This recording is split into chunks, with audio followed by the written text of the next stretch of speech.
আমরা সামাজিক যোগাযোগ মাধ্যমে আপনি সহ অনেকের ছবি দেখতে পাচ্ছি, তারা আগামী নির্বাচনে নারী প্রার্থী জামাত দেবে গুঞ্জন শোনা যাচ্ছে।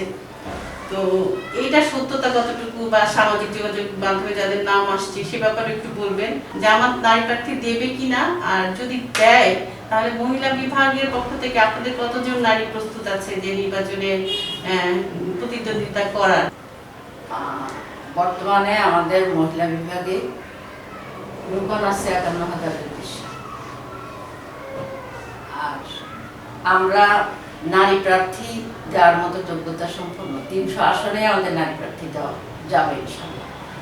কিন্তু আমাদের সংগঠনের সামগ্রিক সিদ্ধান্ত ক্রমেই আমরা নারী প্রার্থী দেব কিনা সেটা চিন্তা করব।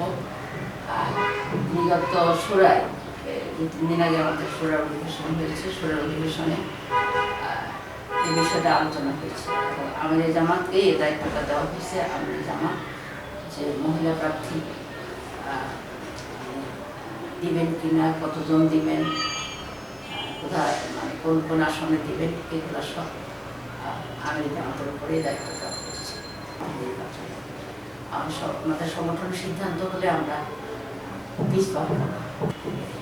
নারীদেরকে তাদের প্রকৃত অধিকার ফিরিয়ে দেওয়ার জন্য আমাদের যে নারী নেতৃত্ব দরকার সেটা সরাসরি নির্বাচনের মাধ্যমে, মহিলাদের ভোটের মাধ্যমে হলে সবচেয়ে ভালো হয়। এটা পরবর্তীতে যে সংসদ হবে তাদের কাছে হয়তো আমরা এটা পেশ করি। সংসদের যে সংরক্ষিত আসনের পরিবর্তে সেটাকে নির্বাচিত হয়ে আসে, সংরক্ষিত যে আসন আছে এখানে ৫০টা আসন, এখন এটা নারীর জন্য কোনো সম্মানজনক আসন নয়, কারণ নারীদের ভোটে তারা আসছে না। সেখানে নির্বাচিত যারা তাদের মনোনয়ন হচ্ছে, তাদের মাধ্যমে মনোনয়ন হচ্ছে, এটা আসলে নারীদের জন্য কোনো সম্মানজনক পদ নয়। তো এখানে প্রায় ৫-৬টা নির্বাচনী এলাকার জন্য একজন মহিলা, এবং তার জন্য ওই জনগণের জন্য কি বরাদ্দ থাকবে, তিনি কি করতে পারবেন, এই ধরনের কিছু সমস্যা আসলে রয়ে গেছে। তো এই জন্যই আমরা মানে পৃথক, মানে নারীদের জন্য আমরা পৃথক নির্বাচন নারীরাই নারীদের প্রতিনিধি নির্বাচন করুক, এটা চাচ্ছি আমরা। তো আর সামাজিক যোগাযোগ মাধ্যমে যে এগুলো হলো আমাদের সাংবাদিক ভাই বোনদের, তাদের একটু অ্যাডভান্স চিন্তা, এটার সাথে বাস্তবতার কিন্তু সম্পর্ক নেই। কারণ এখন পর্যন্ত আমাদের মধ্যে এই বিষয়ে কোনো আলোচনা হয়নি যে নারী প্রার্থী কোথায় দেওয়া হবে, কাকে দেওয়া হবে, এই বিষয়ে কোনো আলোচনা হয়নি।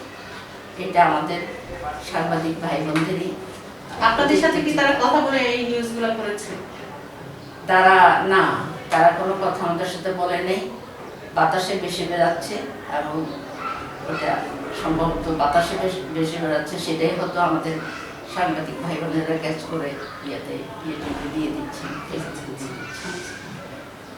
এগুলা নিছক অনুমান মাত্র। এই অনুমানের সাথে আসলে বাস্তবতার সম্পর্ক নেই। আমরা আশা করি বাস্তবে আমরা অনুমানের চেয়ে আরো বেশি চমক দেখতে পাবো।